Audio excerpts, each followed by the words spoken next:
यहाँ के उठावल जाओ ना।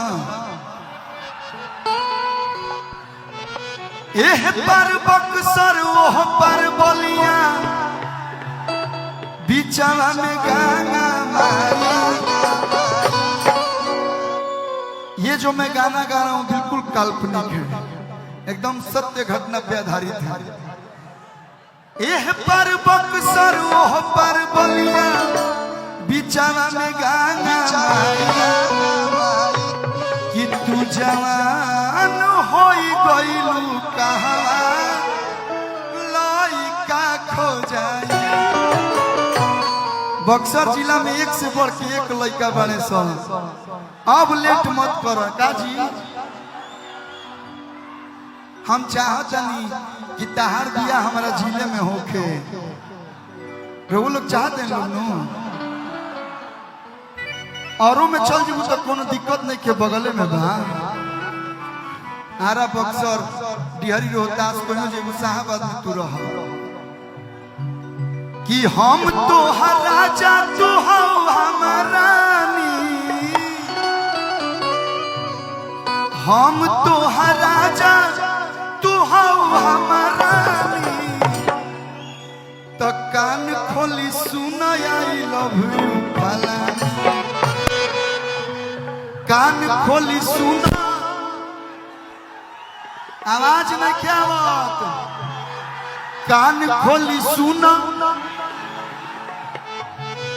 आई लव यू टू बोलबू अभी तारा के क्लेमर एक तारा घरे पहुंच जाए। हम भैया लोग को घाटा भी नहीं लगने देंगे। इतना मेरे भैया सब इतना एकदम दिलदार है, सब एटीएम स्वाइप करके एको बाइक पहुंचवा दी हसन।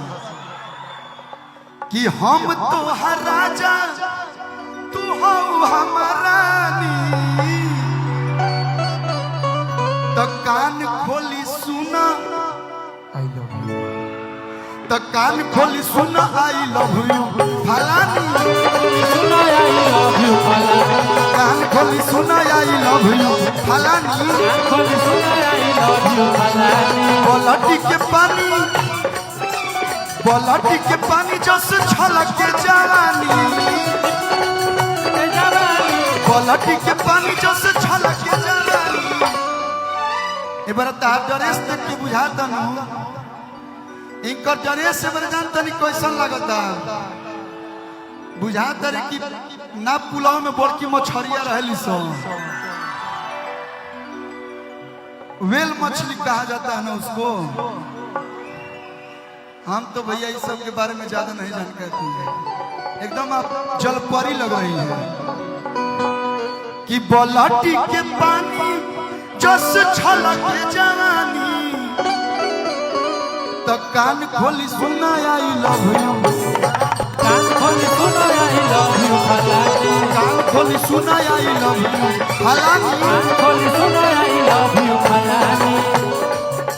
तेरी मेरी मेरी तेरी प्रेम कहानी है मुश्किल दो लफ्जों में बयाना।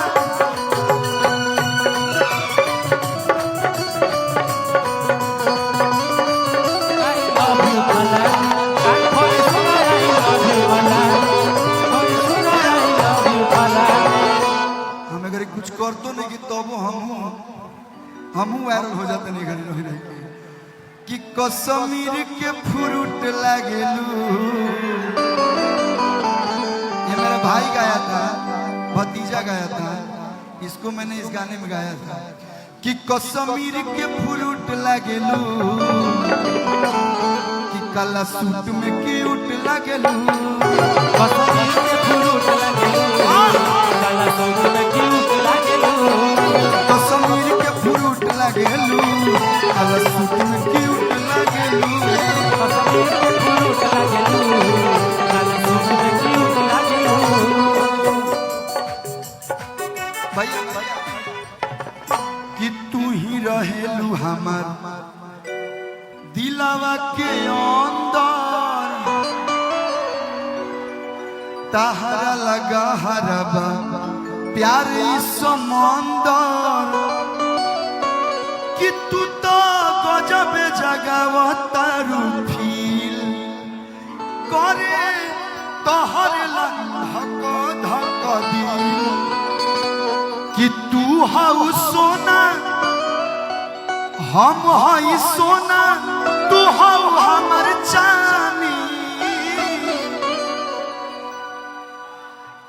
हम हई सोना तू हऊ हमर का हई त कान खोली सुना आई लव यू कान खोली सुना आई लव यू कान खोली सुना कान खोली सुना आई लव यू इतना आसानी से बक्सर जिला छोड़े वाला ना हो अभी तक टेलर हो अभी मेन फिल्मिया लोग हमारे के कोई लोग मैसेज कोइले सा कि हर जगह हो डांसवा होता बक्सरों में होके के चाहिए कि राजा जी के तू रला हो दहिया राजा जी के तू रला हो दहिया कि उठेला लहरिया पोरे लहे लहे बथेला कमरिया करेला खटिया बड़ी हो सो ये हमारे भैया अब हम तो कंफ्यूज हो जाते हैं कि सुमित भैया कौन है सौरभ भैया कौन है अच्छा जो हम लोग जैसा ड्रेस पहने हैं वो सौरभ भैया है और वो सुमित भैया भैया की तरफ से बहुत सारा प्यार आशीर्वाद एगो गाना हमें ये जिला पर बोल रही चाहते वो गीत सुना दी पहले का भैया कि गाया गोरखपुर के रखनी लाके आप ही लिखे थे भैया बाकी न छोड़नी कौनो जिला के और ये सच भी है आ रहा छपरा में आवाजाही कसर हो आप सुना है ना हो हम भैया झूठ ना बोली ना जौन बानी सामने बानी मंच के पीछे बानी आरा और छपरा दोनों में सही दर आवाजाही अक्सर लागल रहेला आरा जिला छपरा जिला कि आरा या छपरा में आवाजाही कसर हो और एक बार ऐसा हाला होके के चाहे कि पूरा बक्सर जिला में गूंज जाओ कि ग्लैमर एक्स के लॉन्चिंग में कलुआई बा जोर से हाला करे लगता जहाँ पे हीरो का मेन ब्रांच होगा वहां तक हम आज आवाज पहुंचा देंगे आ गाना के भाव बा कि नचोया गवाना ही तो टंगवा ले हम होई बघवा के बाघ जी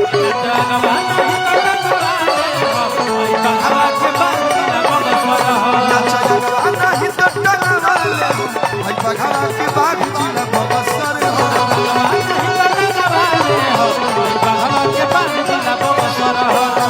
गया गोरखपुर के रखनी हिला के गोरखपुर के रखनी हिला बाकी न छोड़नी कोनो जिला के छोड़नी कोनो जिला के अरे यार आया छपरा में आवा जाही अवसर हो